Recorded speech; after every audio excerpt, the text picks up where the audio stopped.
Ephesus, empire, faith, and the vanished sea. On Turkey's Aegean coast, beneath the slopes of Mount Pion, lie the bones of a vanished empire.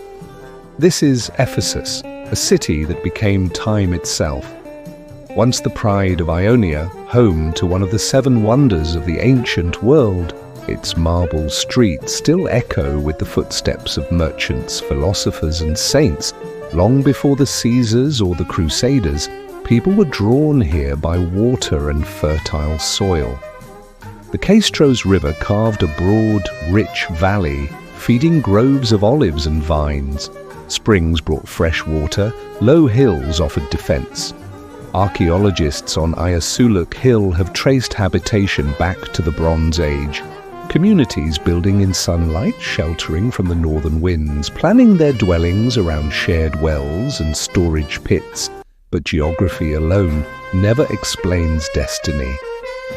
It was the Aegean Sea that made Ephesus inevitable. This shoreline became a highway of ships and stories, linking Greece, Anatolia, and the wider Mediterranean. Merchants brought amphorae filled with wine and oil. Sailors carried languages, ideas, and gods. Legends said the Amazons founded it, dedicating the land to their goddess.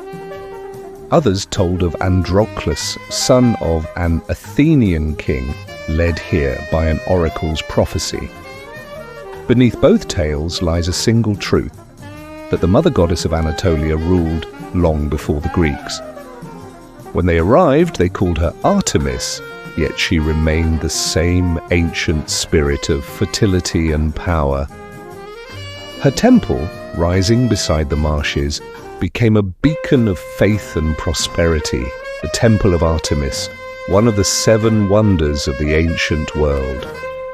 Every spring, the Artemisia festival transformed the city. Processions, theatre, athletic games, all in honour of the goddess who guarded sailors and mothers alike. Religion here was never a private matter. It was the rhythm of the streets, the heartbeat of the port. After Alexander's conquests, Ephesus bloomed again. Greek art mingled with Anatolian craft, forming a culture neither wholly Greek nor purely Eastern. King Lysimachus relocated the city to higher, safer ground, laying out wide avenues and public squares. The harbour bustled with ships from Rhodes, Egypt, and Phoenicia. Markets overflowed with silk, ivory, and incense. Letters of credit, maritime insurance, and coin exchanges turned Ephesus into a financial powerhouse centuries before the modern bank. This wealth financed marble facades, colonnades, and baths, a statement that Ephesus had arrived at the centre of the known world. When Rome took Asia Minor, Ephesus adapted rather than resisted. Under imperial rule, it became the capital of the province of Asia, administering law, trade, and taxation. From its forum, Roman engineers paved the streets, built aqueducts and sewers, and lined avenues with statues of emperors. Latin joined Greek on the inscriptions. Roman citizenship became the new currency of prestige. Yet the spirit of Ionia endured. Philosophers taught rhetoric in the gymnasia, while sculptors carved in the old Hellenic style. At its zenith, perhaps 250,000 people lived here. Oil lamps lit the night along Curitiba Street, and merchants from across the empire filled the commercial agora. Ephesus was cosmopolitan, a city of theatres and temples, traders and slaves, where East met West under Roman peace. Few places embody that splendour more than the Library of Celsus. Built in the 2nd century AD by a son honouring his father, it held over 12,000 scrolls. Behind its ornate facade, a double-walled chamber protected the manuscripts from heat and humidity, an early act of conservation. Here, wisdom and remembrance shared one roof. Celsus himself lies entombed beneath the floor. Not far away stands the great theatre, carved into Mount Pion. 25,000 seats rose in arcs above the stage.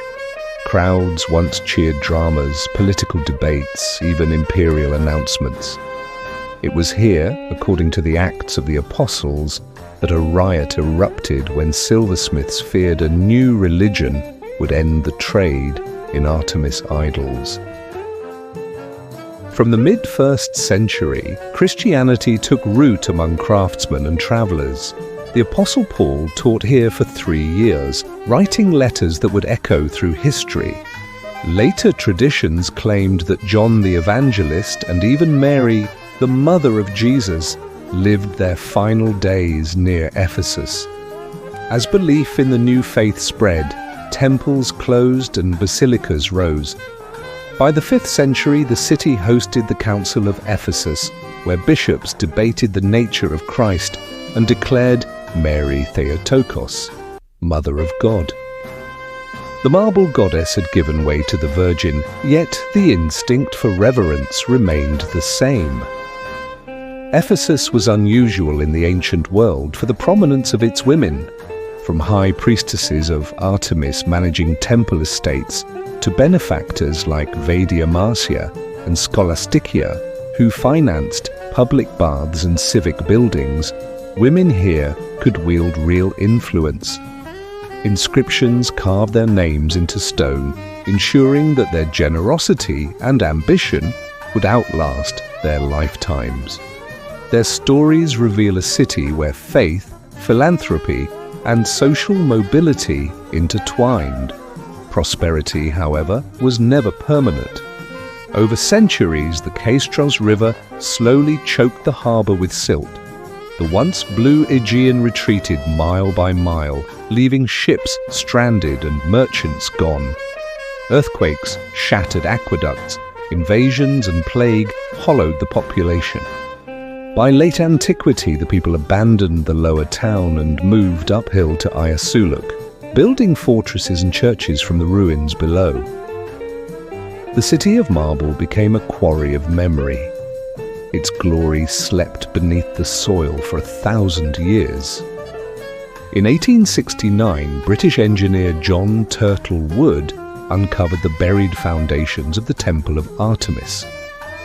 Austrian teams soon followed, revealing the Library of Celsus, the terrace houses, and the marble harbour road. Piece by piece, the ancient city returned to light. Today, archaeologists from around the world continue that work, using 3D scanning and digital mapping to preserve what earthquakes and time could not. To walk Ephesus is to walk through millennia, from Bronze Age hearths to Roman arches, from pagan altars to Christian domes. Each column and mosaic tells of a civilization that rose, adapted, and endured. The Artemision may be gone, its columns scattered across museums, yet its memory remains carved into the world's imagination. Ephesus reminds us that cities are living organisms. They flourish, falter, and are reborn in the stories we tell. Ephesus was never just a city. It was an idea that knowledge and faith, trade and beauty could coexist beside a restless sea. Empires came and went, yet here the stones still stand, whispering the same question to every traveller who walks their ancient streets. What will we leave behind when our own cities fade?